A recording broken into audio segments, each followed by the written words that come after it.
May nag-share nito guys na isang OFW na galing sa Saudi Arabia na nakabakasyon ngayon sa Pilipinas.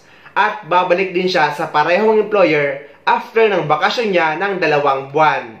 Pero ang pinagtataka daw niya ay nakauwi siya sa Pilipinas na walang binibigay sa kanya na exit at re-entry visa ang kanyang employer. Tinatanong niya kung okay lang daw ba yon.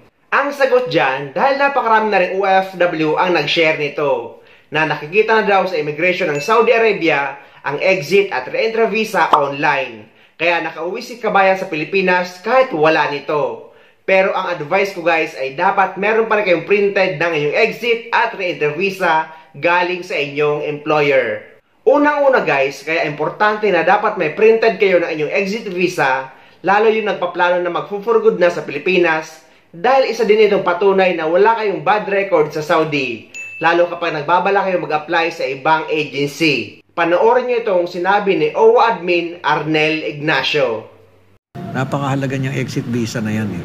So, maingat tayo dyan na makakuha mo yan. Makakuha mo yung exit visa na yan. Otherwise, it will be serious problem. Siguro ang payo natin sa mga OFWs, kailangan makipagkaibigan sila sa mga employer. Huwag niyong awayin. Oo, parang ang ano ko nga eh, ang Pilipino, isa tayo sa pinakamahusay makipag-usap eh. Isa tayo sa pinakamahusay maglambing kasi pagdating doon sa usapin na ganun, eh yun ang kanilang sistema.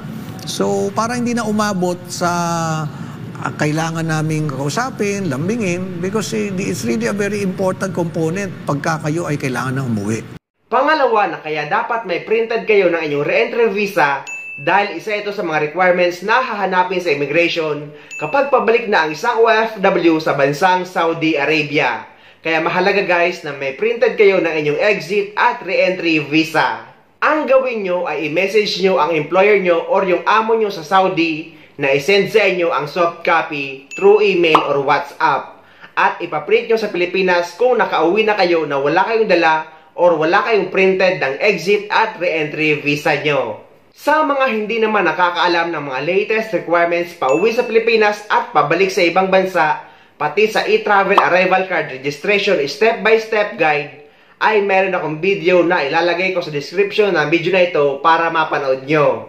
So ayun guys, sana may nakuha kayong idea at sana nakatulong ang video na ito sa inyo. At sa mga hindi pa dyan nakasubscribe sa channel ko, please don't forget to subscribe my YouTube channel. Please click the notification bell para lagi kayong updated sa mga upcoming videos na gagawin ko tungkol sa mga updates sa ating mga OFW. Mula dito sa Dubai, maraming salamat. See you next time.